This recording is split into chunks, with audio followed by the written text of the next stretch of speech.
آئیے ہم اپنی آنکھیں بند کریں، سروں کو جھکائیں اور چند لمحات کے لیے دعا مانگیں۔ مسیح یسوع میں ہمارے پیارے زندہ آسمانی باپ، تو جو کلام کرنے والا خدا ہے، خداوند آج بعد از دوپہر ہم اس ایمان کے ساتھ تیرے حضور میں آئے ہیں کہ خداوند تو اس کلمے کے وسیلہ سے جو پیغام ہم سبوں کو دینا چاہتا ہے، اس کے لیے ہم سب کو تیار کر۔ ہم اس پیغام کو صرف سننے والے نہ بنیں، بلکہ عملی طور پر اپنی زندگیوں میں اپنانے والے بن سکیں، اور تیرا پاک روح ہماری ہر طرح سے رہنمائی کرے، مسیح ہمارے خداوند کے وسیلہ سے، آمین۔ آج سے تقریباً 2000 سال پہلے یسوع المسیح کو صلیب دیا گیا۔ صلیب دیے جانے سے پہلے جو گزری ہوئی رات ہے، اس رات یسوع المسیح کو پکڑا گیا جب وہ اپنے شاگردوں کے ساتھ گتسمنی باغ میں تھے۔ وہاں انہیں پکڑا گیا اور ان کے شاگرد تتر بتر ہو گئے، اپنے مسیحا کو چھوڑ کر بھاگ گئے۔ لیکن مقدس پطرس اور مقدس یوحنا رسول، جو مسیح کے بڑے قریبی شاگرد تھے، یہ دونوں شاگرد، یہ دونوں رسول ہمیں یسوع مسیح کے مقدمات کے وقت دکھائی دیتے ہیں، اور مسیح کی صلیب کے وقت بھی یوحنا رسول واحد وہ شاگرد تھا جو مسیح کی مصلوبیت کے وقت وہاں پر موجود تھا۔ میرے عزیزو، یسوع مسیح کا مقدمہ مذہبی عدالت میں بھی پیش کیا گیا اور سیاسی عدالت میں بھی۔ اس بات کو یاد رکھنے کی ضرورت ہے، مسیح کے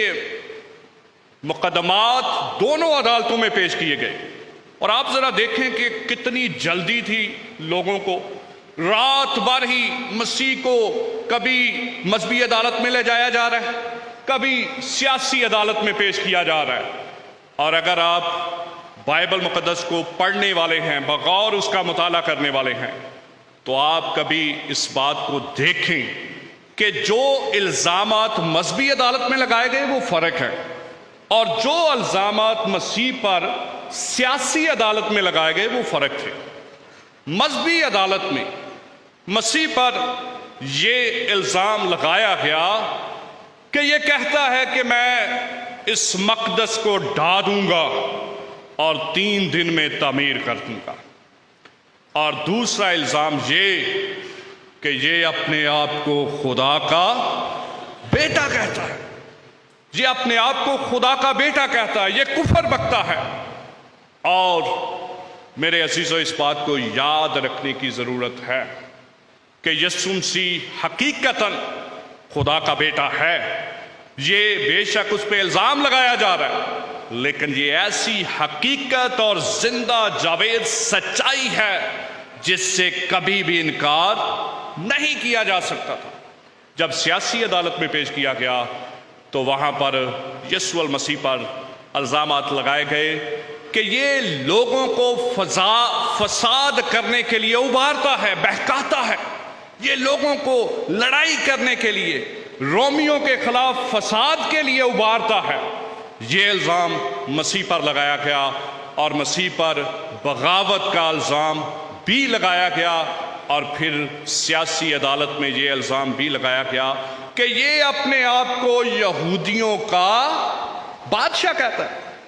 بادشاہت کے اندر یہ بادشاہت کو قائم کرنا چاہ رہا ہے، حالانکہ رومی جو ہیں وہ اسرائیل پر قابض تھے، اور رومن امپائر جو ہے وہ یہودیوں پر حکومت کر رہے تھے، یہودی غلام تھے ان کے۔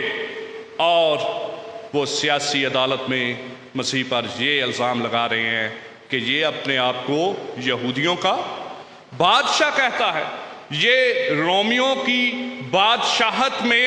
اپنی بادشاہت کو جو ہے قائم کرنا چاہ رہا ہے، اور ان الزامات کی بنا پر یسوع المسیح کو جو ہے صلیبی موت کا فتویٰ اس پر صادر کروایا گیا سیاسی عدالت سے، اور پھر یسوع المسیح کو صلیب دیے جانے کے لیے گلگتہ کی طرف لے جایا گیا۔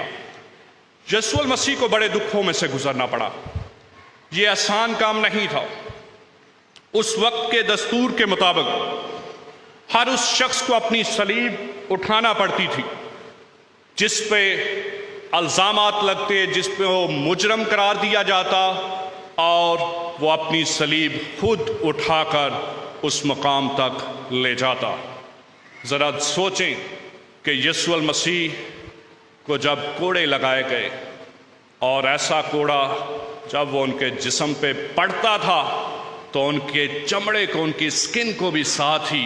ادھیڑ دیتا تھا، ان کی کیا حالت ہوگی۔ ڈی ہائیڈریشن کی وجہ سے وہ اپنی صلیب کو بھی نہیں اٹھا پا رہے تھے، اور پھر شمعون کرینی کو جو ہے بغار میں پکڑ کر اس کی صلیب جو ہے مسیح کی صلیب کو گلگتہ تک پہنچایا گیا۔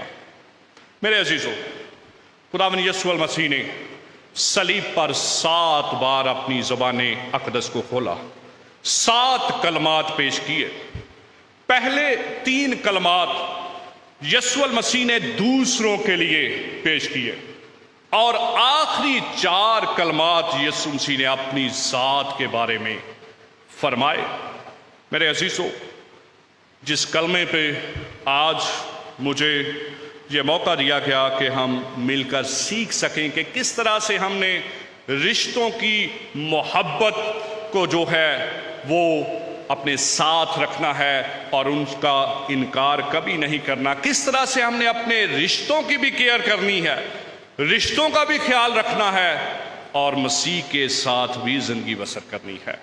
یہ آسان کام نہیں ہے، میں سمجھتا ہوں کہ بڑا مشکل کام ہے، لیکن بہت بار ہم اس گتھی کو سلجھا ہی نہیں پاتے۔ بہت بار ہم صرف اپنے ایک تعلق کو ہی درست رکھنے کی کوشش کرتے ہیں، اور دوسرے تعلق پر ہم کبھی دھیان نہیں دیتے۔ ہم کبھی دیکھیں کہ بہت بار ہم خدا کے ساتھ اپنے تعلق کو درست رکھتے ہیں،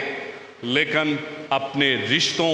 کے تعلقات کو ہم خراب کر لیتے ہیں۔ یسوع مسیح نے کبھی بھی ایسی تعلیم نہیں دی۔ اس بات کو یاد رکھنے کی ضرورت ہے کہ یسوع المسیح نے کبھی بھی ایسی تعلیم نہیں دی کہ ہمیں اپنے رشتوں کی فکر نہیں کرنی چاہیے، ہمیں اپنے رشتوں کی جو ہے وہ خبرگیری نہیں کرنی چاہیے، صرف ہر وقت ہمیں مسیح کی خدمت میں ہی لگے رہنا ہے۔ میرے عزیزوں، ہمیں اس بات کو یاد رکھنا ہے، اور اس کلمے کی وساطت سے آج بعد از دوپہر ہم چند باتوں کو سیکھیں گے۔ بائبل مقدس بڑے واضح طور پر بیان کرتی ہے، یسوع المسیح نے فرمایا، یہ فرمان مسیح ہے پہاڑی واز میں، متی کی انجیل اس کے 5ویں باب میں یسوع مسیح نے فرمایا کہ میں شریعت کو منسوخ کرنے نہیں بلکہ پورا کرنے آیا ہوں۔ یسوع المسیح یہودی گھرانے میں پیدا ہوئے، یہودی قوم میں پیدا ہوئے،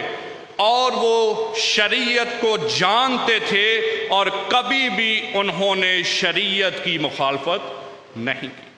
یسوع المسیح نے شریعت میں اس بات کو پڑھ رکھا تھا کہ تو خداوند، تو اپنے باپ اور اپنی ماں کی عزت کرنا، 5ویں حکم کو شریعت میں پڑھ رکھا تھا۔ اور یسوع المسیح جب صلیب پر اپنے اس شاگرد کو جس سے وہ پیار کرتے ہیں، جسے وہ عزیز رکھتے ہیں، جس سے وہ محبت رکھتے ہیں، جو بڑا وفادار شاگرد تھا، جو مسیح کی مصلوبیت کے وقت بھی اکیلا وہاں پہ مردوں میں سے کھڑا ہے اور خواتین کھڑی ہیں، یسوع مسیح اپنی ماں کی ذمہ داری اس کے سپرد کرتے ہیں۔ بہت بار اس کلمے میں جب یسوع المسیح نے یہ الفاظ کہے کہ اے عورت دیکھ یہ تیرا بیٹا ہے، تو بہت بار اس پہ سوال اٹھایا جاتا ہے۔ بائبل کا طالب علم ہونے کی حیثیت سے میں سمجھتا ہوں کہ آج سے 2000 سال پہلے جب یسوع مسیح نے صلیب پر یہ کلمہ کہا تو اس وقت کے لوگوں کو کوئی اعتراض نہیں تھا۔ وہاں پر یہودی اور رومی موجود تھے، وہاں پر عبرانی زبان، یونانی زبان، ارامی اور لاطینی کو جاننے والے موجود تھے، لیکن انہوں نے کبھی اعتراض نہیں کیا کہ یسوع مسیح نے اپنی ماں کو اے عورت کہہ کر کیوں پکارا۔